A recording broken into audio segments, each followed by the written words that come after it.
Awal Covid yang jualan cupang dulu beli, sampai ngirim-ngirim keluar Bali gitu. Kamu kuliah sambil jualan tuh ya? Awal-awal, Iya. ya awal-awal itu setelah mulai kuliah agak padat yang udah stop jualan cupang. Setelah itu mulai aktif, Covid-nya makin parah. Sementara keluarga Ciang Nike memang mengandalkan di sektor pariwisata. Menengah ke bawah atau ke atas? Tengah-tengah pas sih kayak beli. Anak FK kan udah pasti kebanyakan memang menengah ke atas, kos yang besar dalam menempuh pendidikannya kan gitu.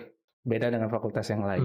Yang dapat UKT paling mahal waktu itu. Tapi dari keluarga, dari orang tua mengikhlaskan karena masuk jalur undangan sampun switch luar biasa.